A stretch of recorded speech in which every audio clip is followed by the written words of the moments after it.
Hello, everyone, and welcome back. We are covering the quarterfinal of the Cornerstone that was played at the Utden Troll Cup in Leeuwarden, Netherlands. The players have progressed to the top cut, and now it's the real deal. And the first quarterfinal is going to be Wout on Steam Druid against Clemens on Pathfinder Airfire. And I'm joined by Nick to cover this game. Hello, hello.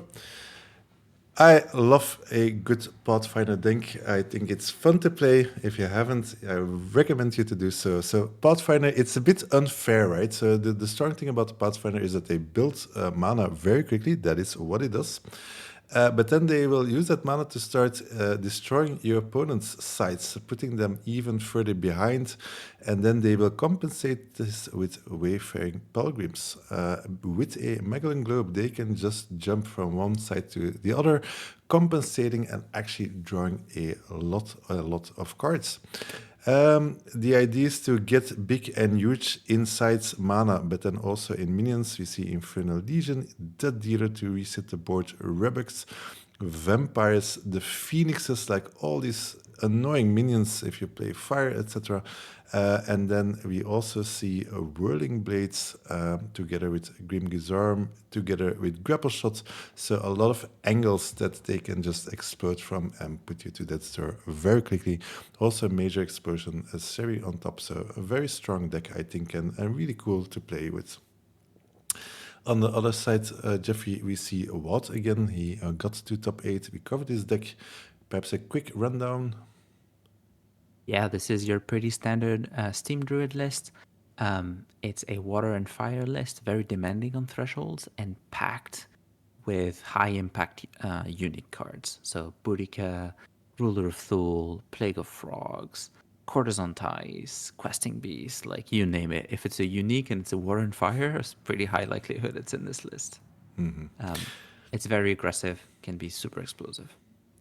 We have seen it in action, and now I'm really interested in how it will fare against a Pathfinder. Where do you think this match lands overall? Yeah, I think weirdly, the Pathfinder list, while it does look aggressive, is probably supposed to be the one on the defense side in this matchup, at least for the beginning of the game, and hope to stabilize once it's gotten to 6, 7, 8 mana with high impact spells. So I'd be looking at the Pathfinder to be a bit more cautious in its development and try to avoid direct confrontation for the first few turns if possible. And so one of the weak points of a Pathfinder is, of course, that you do not control your sites and thresholds. So we see actually a single coming out for Clemens turn 2.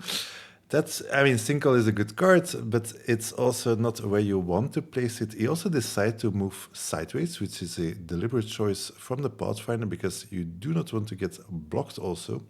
Of course, with Magellan Globe, you have more ways to escape. I mean, if you have a Magellan Globe, you just escape. That is actually what you want to see. Also, for the Pilgrims, you want to draw the cards, and there we have our first one. The first one is for free. You draw your own cards, but then they will wander around. And with Magellan Globe, it's really so much card advantage. Yeah, the tower on turn 1 is also not what you wanted to see, but the fire threshold arriving just in time to get to the corner is perfect. However, Wout is not going to care and he's going to go, okay, great, you left me the middle open. I'm going to put a smokestack here, and I'm going to use this as my launch pad for this power ace that is going to hit you for 3. Yeah, and of course, you are able to destroy some sites, but it takes time, it takes mana, and it is annoying, right? I mean, also for the Druid, everybody who loses sites, you have to replace them more or less, but your main focus is really getting the damage in. So if this is now followed up with another charge minion, or let's say like a Boudica or something, that is so much damage. So this could be a very explosive start from Wout. Yeah, and we actually saw Clemens so playing the Castle Ablaze and then attempting to play a Monstrous Lion, but not having the mana for it because the mana's been used in the Castle Ablaze. So we know that he had options for this turn. I would have probably preferred the Monstrous Lion to cleanly eat the Powries and stop the bleeding rather than like attacking Wout's mana. But let's see if the gamble is going to pay off for Clemens here. Phew. Yeah. Can't stop, won't stop, say Wout. We're going to see a Raider attack for 3. We're going to see the Powries attack, because really they have to, otherwise they die. And then Tawny gets in as well. So that's a turn for 7. And we're already down to 10 if we are Clemens here. And I Now, think this is Steam Druid as its finest, right? This is how the deck is orchestrated, how it's built, how it is meant to turn and run. So yeah, we are, turn 5 and already lost half of the life points. yeah, we do get a desert, which will help get rid of Tawny, so that's something. And I would be surprised not to see a Monstrous Lion come here and eat one of the 2 units.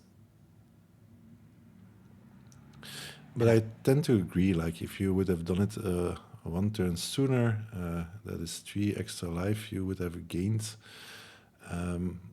Of course, one of the 2 would be on the other side, so the line perhaps would not have been effective at the second turn, but still you have that minion on board that threatens at least and gives a bit more crowd control or area control.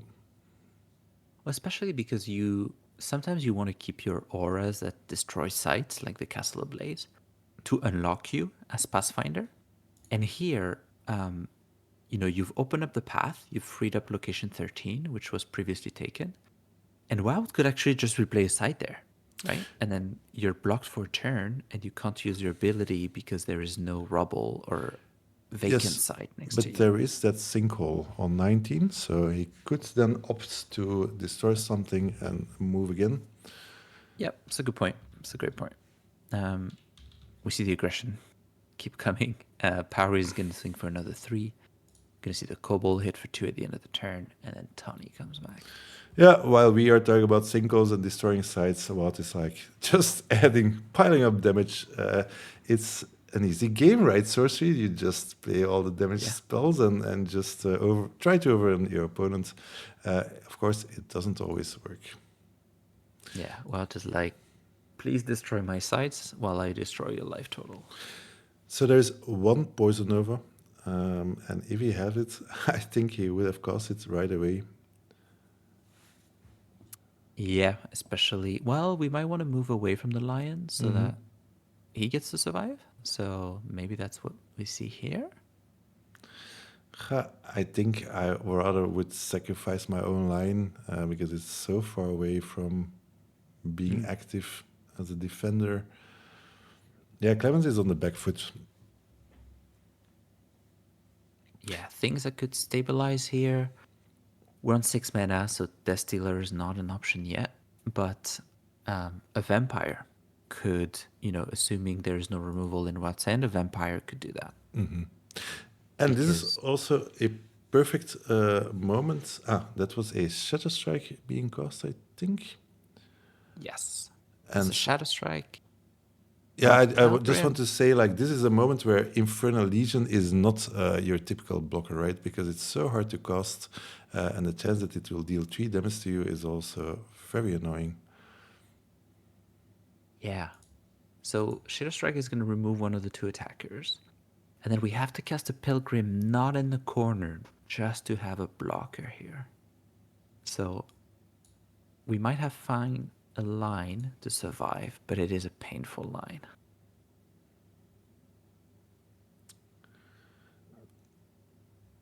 We see an attack, and yeah, the Pilgrim is going to say, look, I sacrificed my card advantage engine just to be able to block, so I will do just that. The kobolds will deal 2 damage, and now we see another 2 damage with the trinkets. Yep. So he's at 1 life at the end of this turn already. Yeah. Another side. Ooh. And a famine. Okay. So that probably means we don't have Death's Door here. If we're out. Which was a real possibility. Any Vilimp or another Kobold or another Trinket would do it. And one life and a dream if we're Clemens here. Yeah, and I mean, if you're Wout, you only care about one damage, so Townie can do it, Kobolds can do it, and he probably still has cards in the hand, so a massive advantage for Wout being at a cozy 20 life still. Yeah, a vampire again. Is this what we hope for? I mean, with the famine. Oh, Destiller. There we go. Right on cue. We're still at 1, so that's dicey. Definitely not out of the wood, but we have at least cleaned the board. Yeah. And it is a blocker. So the 1 charge minion won't do it. Yeah, that dealer is an expensive card, but what a card it is. It resets the board, and you have a 4-part blocker. Ooh. Which is then getting infiltrated. Yeah. Wout agrees and say, yeah, it's a great card. I want it.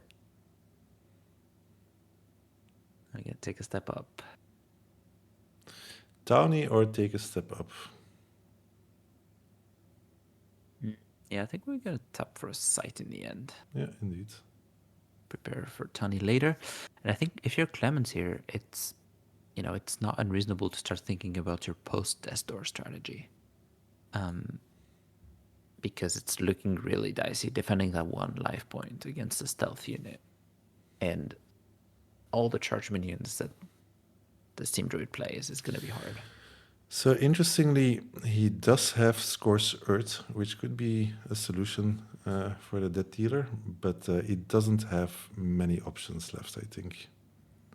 Fly away? We have seen that before. Yeah. Is it another bunker 101 strategy? We could fly to 16. Great call on Scorched Earth. We're going to see that to get rid of the stealth unit. Pathfinder is not going to be able to bunker in a corner very effectively just because it needs to move to the site it plays. So you can't move the Cloud City to 16 and then build on 7 and 2 and isolate yourself from the Druid's realm. Yeah, but he could set aside at 6 and then move back to the Cloud City and fly back to the corner, having your bunker there. Yeah, but that will leave you 1 turn where you are exposed on 6, right? Because you're not going to be able to play the site and then immediately move back to the Cloud City. Unless you have a Siege Giant, but this one is going to be played elsewhere. What an interesting placement of the Siege Giant, because I would be like, I have to defend myself, but there's so many charge minions. Ooh. Whew, yeah. tough. Doesn't stop. So Sir Mordred is going to cleanly eat the Siege Giant. And then Tawny is enough to pressure Death's Door here. Even if we get rid of the Sir Mordred, Tawny presents a Death's Door option. And so here we understand the choice to draw a site instead of moving forward, because I had a Mordred in hand. Playing that site also provides Tawny, and he just needs the 1 damage, so,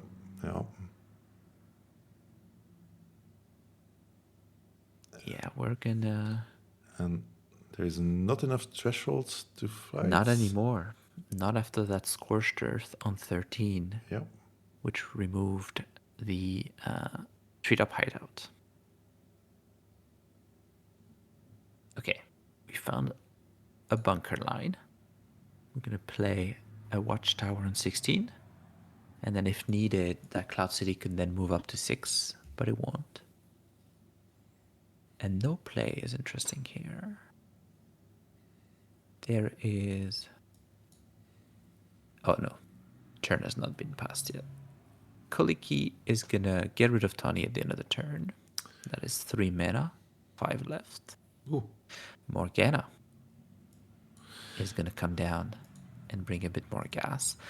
I would have liked to see the Morgana before the Koliki, because if Koliki is still your best line, you can still play that after. But the draw from Morgana could give you options that are better. And we feel like Pathfinder is finally stabilizing, but it's just little too late, right? Because Sir Mordred is uncontested, so that is now definitely death's door. So yeah, time is ticking. We could find a cheap blocker off of the Morgana draw. A 2 mana something would chump block the Sir Mordred, maybe. That is true. Morgana could have also been placed in a way to block the Sir Mordred. Also true. Yeah, immediately what is gonna go? Okay, put you the door, take a step up. And now we're really preparing on both sides for the post-death door. And how to deal and survive that final blow, depending on which side of the table you're looking at from.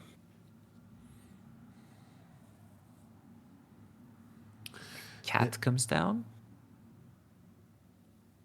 It was indeed an option just to have the Dragonets be a blocker for Sir Mordred and then keep Morgana as a blocker for Tawny and then hope that you can keep your spells, of course.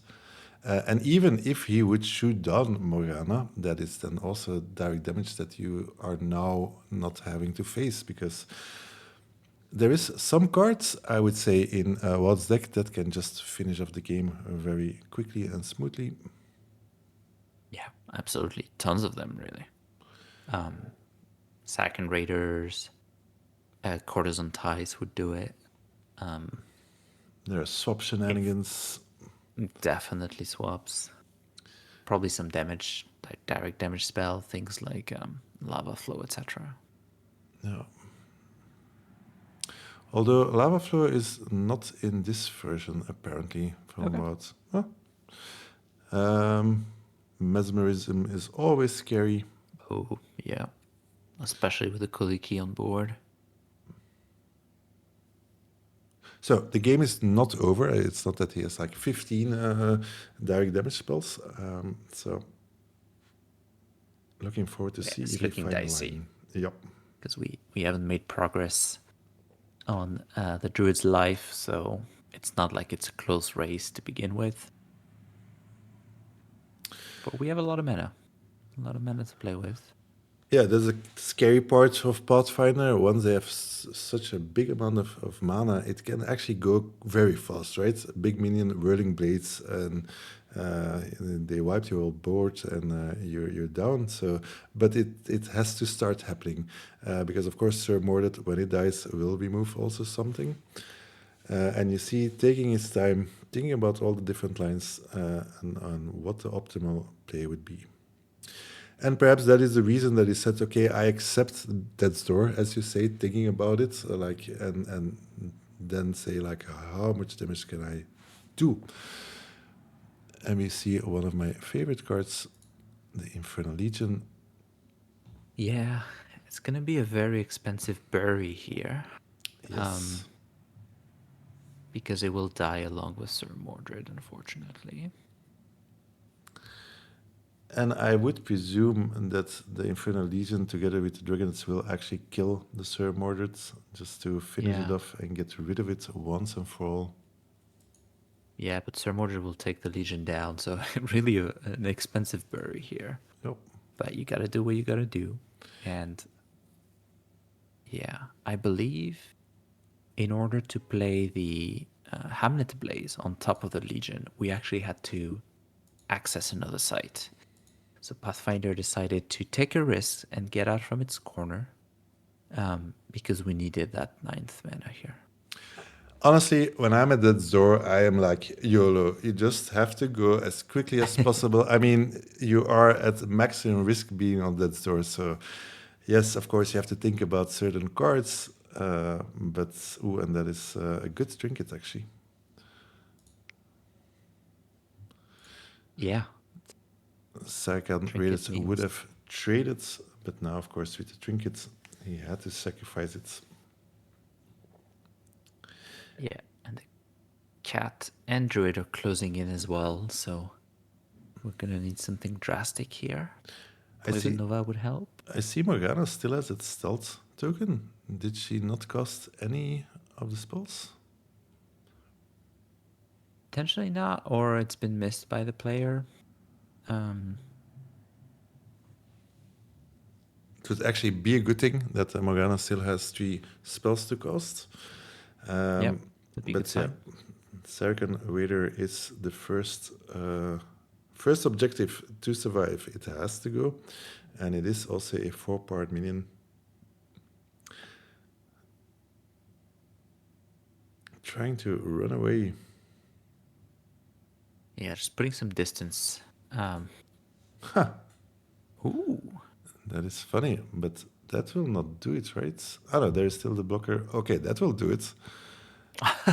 That's the tech. The 2 Minotaurs to provide a bit of safety for the avatar. And Yeah. honestly, So Maze Minotaur isn't seen that often, but it's a 4 mana, 4-part minion. That's good. And now it actually prevents or puts a barrier to not reach the Pathfinder. yeah, it's worded in a particular way. Essentially, it's saying that if you draw a 3x3 box around the Minotaur, then enemies can't get out of that box. So right now, the raiders can't go from location 17 to 16. We need to get rid of the Minotaurs first. And the stealth has been removed, so I presume maybe Morgana had a Minotaur heavy draw. Yes. And still opting to keep Morgana back just in case that two Minotaurs would die. At least he can still block the Sarkhan Raiders and hopefully survive another turn. It's tough. Yeah. He has 2 Minotaurs, so whatever gets trinketed, he can double block. So whether the cat or the Sarkhan Raider,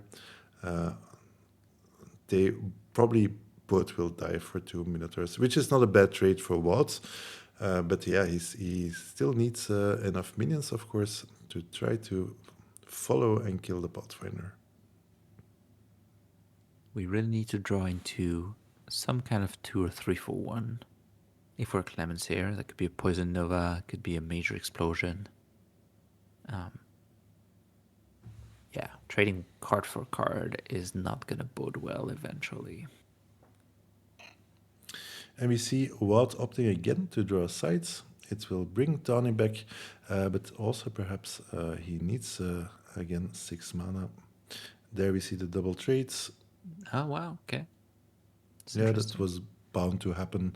If the cat would have a trinket, it would have been a double block. And so now it's just the trades. He could Yeah, have waited interesting a that- little bit to gain more advantage, but yeah, the Minotaurs are annoying, so I think he just decided to get rid of them. Yeah. I'm surprised there's been no play at all on Ooh, what side, so hello. okay. I think we're Clemens is saying, okay, I'm no longer scared. And that was We're gonna a see. grapple shots as well. Yeah. So Grim grapple shot means the grapple shot strike is gonna hit for 6. And then I believe Morgana is gonna hit again for another 6. So that should be 12 damage. If my math is correct. Yeah, and I find it funny that he flies on top because now basically Walt has to play a side on 2 if he wants to get Townie back, but then the Cloud City can actually fly back down. So be a bit more safe against Townie and have a defender up. It is worth noting that we are adjacent to one of the Druid site now. So a Violent would do it, a Kobold would do it. Yeah. Whereas before, and here it is. I think we see the Violent, and I think Wout is pointing exactly that. Yeah, the Violent didn't do much when you were in a corner, but the moment you step up, they are, and I think he's showing 3 Violents was his hand. I think so. So they were ready to pounce. Yeah.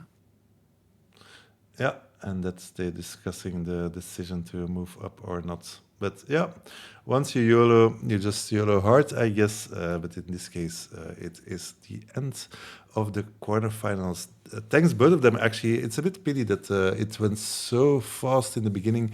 Perhaps if that line would have actually entered a bit sooner, potentially he would have had a little bit more wiggle room, but yeah, ultimately it was going to be rough if he saw Wild's hand at the end. So good game to both. Next one. So this was quarter-final. Next one is, of course, our semi-final, where we see Walt again versus one of his good friends, actually, which is another Druid. So this will be Druid on Druid action. And yeah, let's see how that one goes.